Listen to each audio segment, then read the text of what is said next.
الحمد لله رب العالمين والصلاة والسلام على أشرف الأنبياء وإمام المرسلين نبينا محمد وعلى آله وصحبه ومن سن بسنته إلى يوم الدين أما بعد. برادران اسلام، 15ویں پارے کی ابتدائی آیت ہے. اللہ تعالیٰ نے ایک عظیم واقعے کی طرف اشارہ کیا جس کو ہم اسراء اور معراج کے نام سے جانتے ہیں.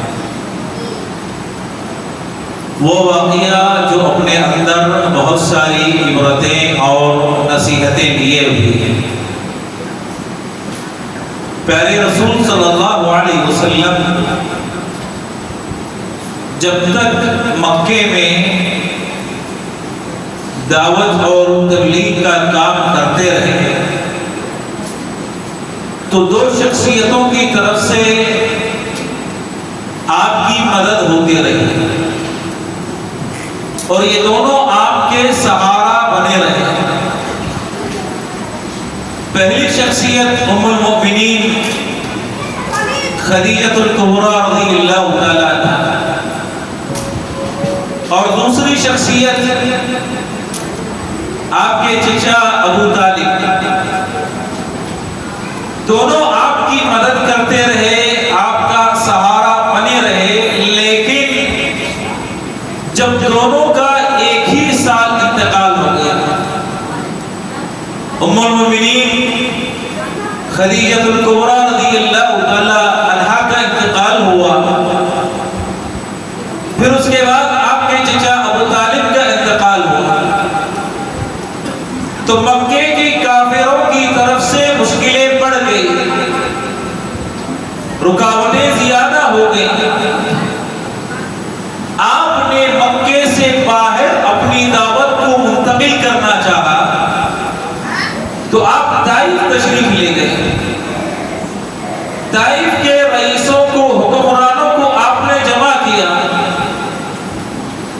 اور ایک اللہ کی طرف بلایا، شرک سے منع کیا.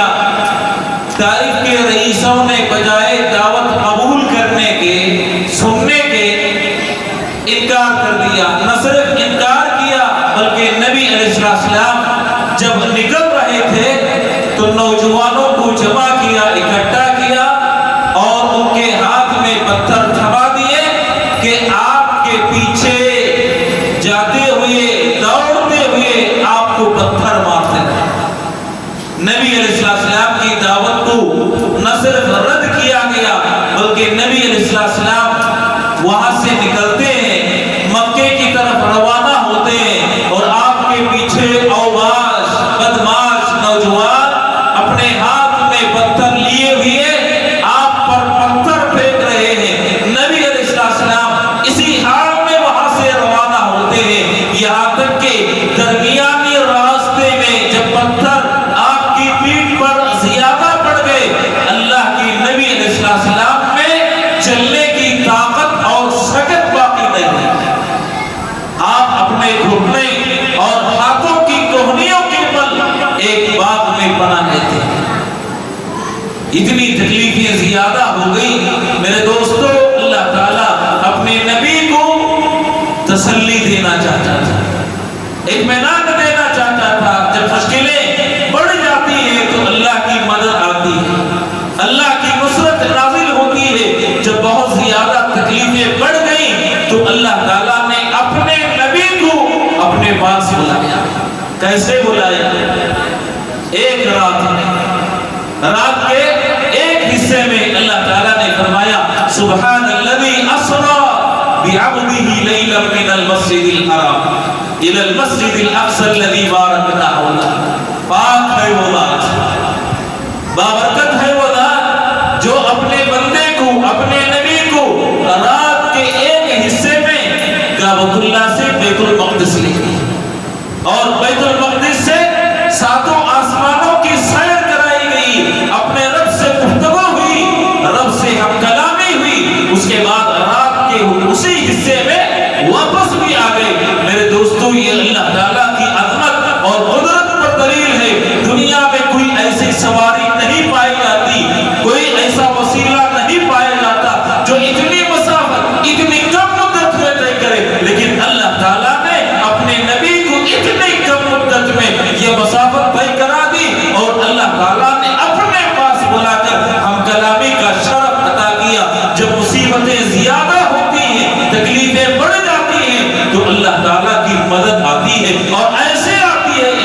سوچ نہیں سکتا۔ کبھی انسان کو ہمت نہیں ہارنا چاہیے، مومن کو مایوس نہیں ہونا چاہیے۔ مشکلوں کے ساتھ اللہ تعالیٰ آسانی لاتا ہے، مدد لاتا ہے، اللہ کی نصرت آتی ہے۔ میرے محترم مسلمان دوست، اللہ کے نبی علیہ السلام معراج کے رات تشریف لے گئے، جو سب سے بڑا تحفہ عطا دیا گیا وہ نمازوں کا تحفہ تھا۔ اللہ تعالیٰ نے 50 نمازیں فرض کی، 50 نمازیں۔ نبی علیہ السلام واپس آتے ہیں، واپس آتے ہوئے موسیٰ علیہ السلام نے سوال کیا، پوچھا کہ رب نے آپ کی امت کے لیے کیا دیا، کیا عطا کیا؟ اللہ کے نبی علیہ السلام فرماتے ہیں کہ رب نے 50 نمازیں فرض کی ہیں۔ موسیٰ علیہ السلام نے فرمایا کہ میں نے بنو اسرائیل کا تجربہ کر لیا ہے، بنو اسرائیل کے تجربے کے بعد میں تمہیں مشورہ دیتا ہوں، نصیحت کرتا ہوں کہ آپ کی امت 50 نمازیں ادا نہیں کر سکے گی، اپنے رب کے پاس جاؤ اور نمازوں کو کم کراؤ۔ اللہ کے نبی علیہ السلام موسیٰ علیہ السلام کے مشورے کے بعد رب کے پاس جاتے ہیں، کئی مرتبہ آنا جانا ہوتا ہے، اللہ تعالیٰ نے نمازوں کو کم کیا، 50 نمازیں 5 ہو جاتی ہیں، اور جب 5 ہو جاتی ہیں موسیٰ علیہ السلام کہتے ہیں کہ 5 کی بھی طاقت شاید آپ کی امت کے افراد میں نہ ہو، جاؤ کم کراؤ۔ نبی علیہ السلام کہتے ہیں کہ مجھے اب اتنی مرتبہ جانے کے بعد دوبارہ اپنے رب کے پاس جانے میں حیا محسوس ہوتی ہے، شرم محسوس ہوتی ہے، اور کہا اللہ کے نبی علیہ السلام نے میں کوشش کروں گا اپنی امت کو تعلیم دینے کی۔ نبی علیہ السلام چلے آتے ہیں، رب کی طرف سے ندا آتی ہے، رب کی رحمت ملاحظہ ہو کہ اے نبی ہم نے 50 نمازیں فرض کی تھی، اب 5 باقی رہ گئی ہیں، اگر اس امت کا کوئی آدمی 5 نمازیں ادا کر لے ثواب ہم 50 کا دیں گے، ثواب 50 کا عطا کریں گے۔ میرے دوستو، اگر کوئی آدمی 5 اوقات کی نمازیں ادا کر لیتا ہے، پڑھ لیتا ہے، تو اللہ تعالیٰ 50 نمازوں کا ثواب اس کو عطا کرے گا۔ کتنا بڑا انعام! یہ اسلام ہے، یہ دین ہے، یہ شریعت ہے، اس کے بغیر آدمی مسلمان ہے۔ کوئی آدمی نماز نہ پڑھے، نماز کا اہتمام نہ کرے، پیارے رسول صلی اللہ علیہ وسلم نے فرمایا کہ مشرک اور مومن میں فرق کرنے والی چیز نماز ہے۔ جس کو دیکھو نماز نہیں پڑھتا وہ کافر ہے، اور جس کو دیکھو کہ نماز پڑھتا ہے وہ مسلمان ہے۔ تو نماز ہمارے دین کی پہچان ہے، ایمان کی علامت ہے، قیامت کے دن روشنی ہے، دلیل ہے، حجت ہے، برہان ہے، اور سب سے پہلا حساب بندے کا نماز کا کیا جائے گا۔ اگر نمازی ہے تو آگے کے مراحل آسان ہو جائے گا، نجات آسان ہو جائے گی، اور اگر بے نمازی ہے نبی علیہ السلام نے فرمایا اس کا حشر فرعون کے ساتھ، قارون کے ساتھ، حامان کے ساتھ کیا جائے گا۔ اللہ کے نبی علیہ السلام نے معراج میں بہت ساری چیزیں دیکھی، ساری چیزوں کو بیان تو نہیں کیا جا سکتا، 2-3 چیزیں میں آپ کے سامنے رکھنے کی کوشش کروں گا۔ ابراہیم خلیل علیہ السلام سے ملاقات ہوتی ہے تو اللہ کے نبی علیہ السلام سے کہتے ہیں اے نبی آپ اپنی امت کو میری طرف سے سلام پہنچا، سلام کہنا۔ اللہ کے نبی علیہ السلام نے سلام پہنچا دیا۔ اس کے بعد کہے ابراہیم علیہ السلام نے کہا کہ میری طرف سے ایک پیغام بھی دینا، ایک پیغام بھی دینا، ایک پیغام، ایک تحفہ بھی پہنچانا۔ ابراہیم علیہ السلام کی طرف سے ملا ہوا تحفہ پیغام کیا ہے؟ ابراہیم علیہ السلام نے فرمایا، کہا کہ اپنی امت کے لوگوں سے کہنا کہ جنت اللہ تعالیٰ نے جو بنائی ہے، جنت جو تیار کی ہے، اس کا پانی میٹھا ہے، اس کی مٹی زرخیز ہے۔ جنت اللہ نے بنائی ہے، تیار کی ہے، اس کا پانی انتہائی میٹھا ہے، اور اس کی مٹی زرخیز ہے، بونے کے لیے بالکل تیار ہے۔ اگر کوئی آدمی اپنا درخت اگانا چاہتا ہے، اپنا درخت جنت میں بونا چاہتا ہے، تو ابراہیم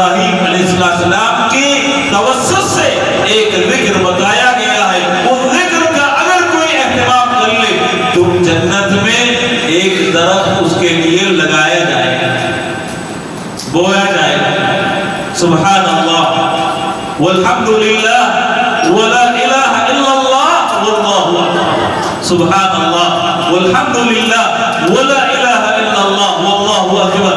اگر کوئی پڑھنا چاہے 3 سے 4 سیکنڈ کے درمیان اللہ کا یہ ذکر ادا کر سکتا ہے, اپنے زبان پر لا سکتا ہے. اگر کوئی ذکر کا اہتمام کرتا ہے تو اللہ تعالیٰ جنت میں اس کے لیے پودے اگائے گا, درخت لگایا جائے گا, درخت تیار کیا جائے گا. پیارے رسول صلی اللہ علیہ وسلم نے معراج کے موقع پر جو چیزیں آپ نے دیکھی, جو مشاہدات کیے, اس میں سے ایک چیز یہ بھی تھی, پیارے رسول صلی اللہ علیہ وسلم جنت کے پاس سے گزر رہے تھے. گزرتے ہوئے اللہ کے نبی علیہ السلام نے بہترین خوشبو, اس سے پہلے آپ نے کبھی اس قسم کی خوشبو نہیں سونگھی تھی. اللہ کے نبی علیہ السلام بہترین خوشبو محسوس کرتے ہیں. جبرائیل امین علیہ السلام سے پوچھا کہ جبرائیل یہ خوشبو کیسی ہے, یہ کس قسم کی خوشبو ہے؟ تو جبرائیل امین علیہ السلام نے فرمایا, کہا کہ یہ خوشبو اس شہر سے آ رہی ہے, اس جگہ سے آ رہی ہے جو جگہ اللہ تعالیٰ نے فرعون کی بیٹی کی کنگھی کرنے والی اور اس کے اولاد کے لیے تیار کی. فرعون کی ایک بیٹی تھی, اس بیٹی کو ایک لوڈی کنگھی کیا کرتی تھی. اللہ نے اس لوڈی اور اس کی اولاد کے لیے جنت میں جو جگہ تیار کی ہے, یہ خوشبو وہاں سے آ رہی ہے, یہ خوشبو وہاں سے محسوس ہو رہی ہے.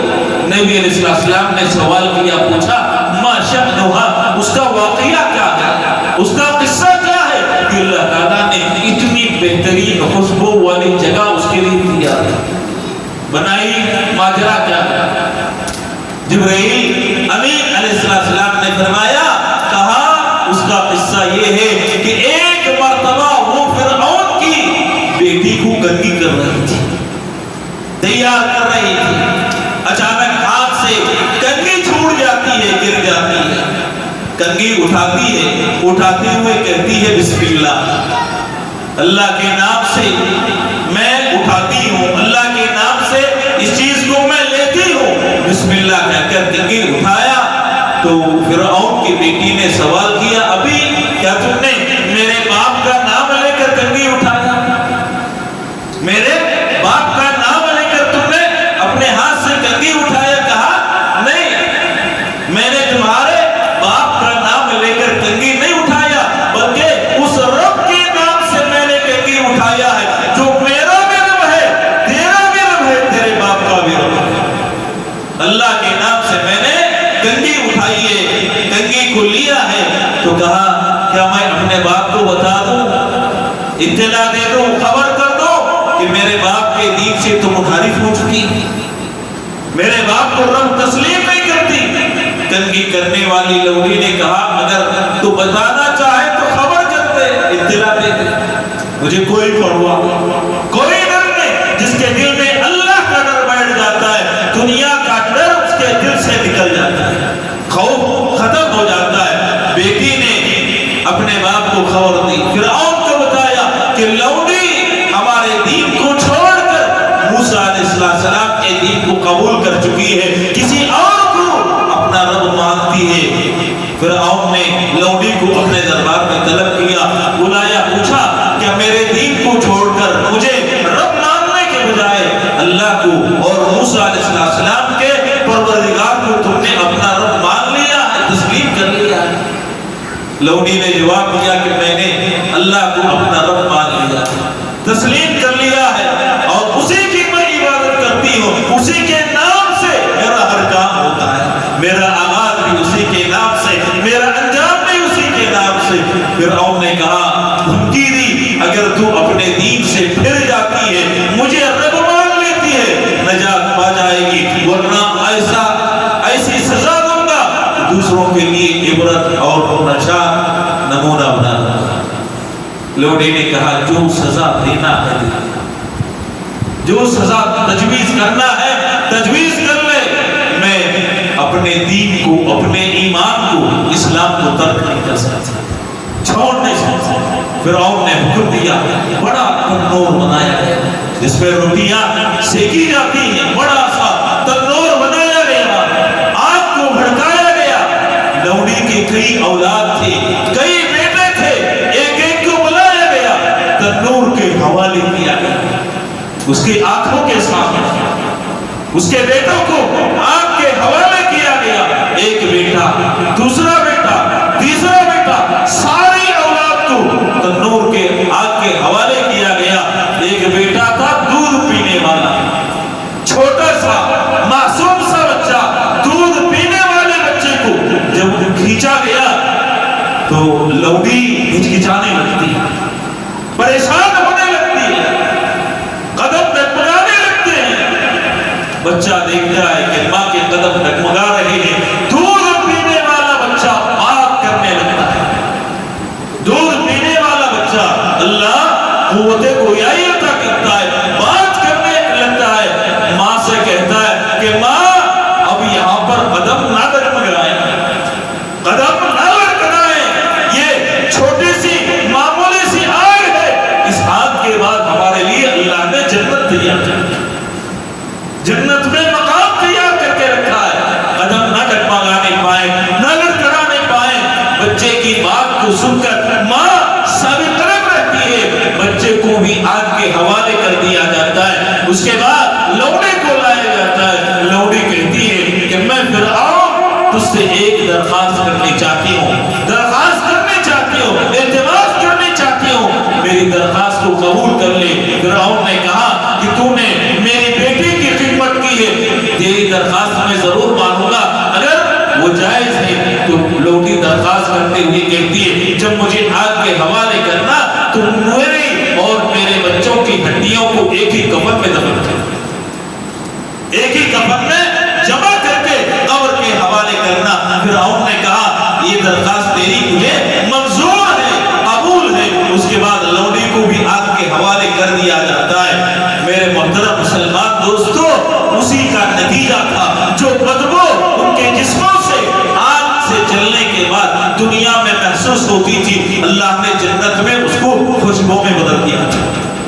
اس جگہ کو جو جگہ ان کے لیے تیار کیا تھا اللہ نے خوشبو سے تبدیل کر دیا تھا۔ الجزاء من جنس العمل، دنیا میں جیسی سزا مومن پاتا ہے اللہ ویسا ہی اس کے لیے پھل جنت میں تیار کر کے رکھا ہے، ویسا ہی بدلہ جنت میں اس کو اللہ عطا کرے گا۔ ابن عباس رضی اللہ تعالیٰ عنہ اس حدیث کو بیان کرنے کے بعد فرمایا کرتے تھے کہ بچپن میں 4 لڑکوں نے بات کیا ہے دودھ پیتے بھی، ایک تو عیسیٰ علیہ السلام اور دوسرے صاحب جریج عابد کا واقعہ بڑا مشہور ہے، ان کے پوتی کو جلا دیا گیا تھا، زنا کی تہمت لگائی گئی تھی، زنا سے نجات پانے کے لیے انہوں نے بچے کا سہارا لیا۔ یوسف علیہ السلام پر زنا کی جو تہمت لگائی گئی، یوسف علیہ السلام کی شہادت میں بھی چھوٹا بچہ، دودھ پینے والا بچہ بات کرتا ہے۔ یہ اللہ تعالیٰ کی قدرت ہے، اللہ کی قدرت کی نشانیاں ہے، اللہ جس سے جب چاہے جیسا چاہے کام لے لے، اللہ کی قدرت سے کوئی چیز بعید نہیں۔ اور آخری چیز اسراء اور معراج کے واقعے میں عبرت کی نصیحت کی۔ نبی علیہ السلام ایک رات میں 7 آسمانوں کی سیر کر کے جب واپس آتے ہیں، کفار مکہ کے سامنے اس واقعے کا تذکرہ کرتے ہیں کہ کفار مکہ کوئی سر پہ ہاتھ لگانے والا، کوئی اپنی ٹھڈی پر ہاتھ لگانے پر تعجب کا اظہار کرتا ہے کہ یہ کیسے ممکن ہے۔ ابو جہل تو پورے مکے میں خبر دیتے ہوئے کہ یہ نبی ایک رات میں بیت المقدس کا سفر طے کرتے ہیں اور ایک ہی رات میں 7 آسمانوں کی سیر کر کے واپس بھی آ جاتے ہیں۔ کئی لوگ مرتد ہو گئے، کئی لوگ ایمان کو چھوڑ دیے۔ ابو جہل ابو بکر صدیق رضی اللہ تعالیٰ عنہ کے پاس آتا ہے اور کہتا ہے کیا تم نے سنا تمہارے نبی اور رسول نے کیا دعویٰ کیا؟ ابو بکر صدیق رضی اللہ تعالیٰ ابھی نبی کی زبان سے سنے نہیں تھے، سوال کیا، پوچھا میرے نبی نے کیا کہا، کیا دعویٰ کیا؟ کہا ان کا دعویٰ ہے کہ رات کے ایک حصے میں کعبۃ اللہ سے بیت المقدس گئے، وہاں سے 7 آسمانوں کی سیر کی اور پھر واپس بھی آ گئے۔ ابو بکر صدیق رضی اللہ تعالیٰ عنہ نے سوال کیا، پوچھا اوقال ذالک، کیا میرے نبی نے یہ بات کہی ہے؟ کیا یہ بات میرے نبی کی ہے؟ انہوں نے اسے دعویٰ کیا ہے؟ کہا کہ ہاں تمہارے نبی نے اسے کہا ہے۔ ابو بکر صدیق نے سنے بغیر نبی کی زبان سے کہا اگر یہ میرے نبی کی بات ہے تو میں اس پر ایمان لاتا ہوں، میرے نبی اپنے دعوے میں سچے، کبھی میں نے جھوٹ بولتے ہوئے نہیں سنا۔ اس سے بڑی بات کی میں تصدیق کرتا ہوں، اس سے بڑی بات کیا ہے کہ ایک سیکنڈ میں اللہ کے پاس سے وحی آتی ہے، جب میں نے اس کو مان لیا ہے، اس کو تسلیم کر لیا ہے، تو یہ ماننے میں کیا مشکل ہے؟ وہی سے اللہ تعالیٰ نے ان کو لقب عطا کیا۔ کس کی طرف سے لقب؟ یہ رب کی طرف سے عطا ہونے والا لقب ہے، صدیق، سچے، تصدیق کرنے والے، نبی پر ایمان لانے والے۔ یہ لقب آپ کو اللہ کی طرف سے دیا گیا لقب ہے، وہی سے ابو بکر کو صدیق کہا جاتا ہے رضی اللہ تعالیٰ عنہ۔ میرے محترم مسلمان دوستو، نبی کی کوئی بات ہم سنتے ہیں، مومن کا شیوا یہ ہوتا ہے، وہ کہتا ہے سمعنا واطعنا، ہم نے سن لیا، ہم اطاعت کریں گے، مان لیا، تسلیم کریں گے۔ یہ مومن کا شیوا ہوتا ہے۔ اس کے مقابلے میں منافق جو ہے متردد ہوتا ہے، شک پیدا کرتا ہے۔ میرے محترم مسلمان دوستو، یہ جو واقعہ ہے اپنے اندر بہت ساری نصیحت کی باتیں لیے ہوئے ہیں۔ اللہ سے دعا ہے اللہ تعالی ہم تمام مسلمانوں کو جو کچھ نبی کے تعلیمات ہم سنتے ہیں ہم کو ایمان لانے اور عمل کرنے کی توفیق عطا فرمائے۔ اللہ تعالی یہ جو اعمال ہم کرتے ہیں ان اعمال کو نجات کا ذریعہ بنائے، حسن خاتمہ نصیب فرمائے، سوء خاتمہ سے بچائے رکھے، جنت میں جگہ دے، جہنم اور قبر کے عذاب سے بچائے، آمین۔ وآخر دعوانا الحمدللہ رب العالمین۔ السلام علیکم ورحمۃ اللہ۔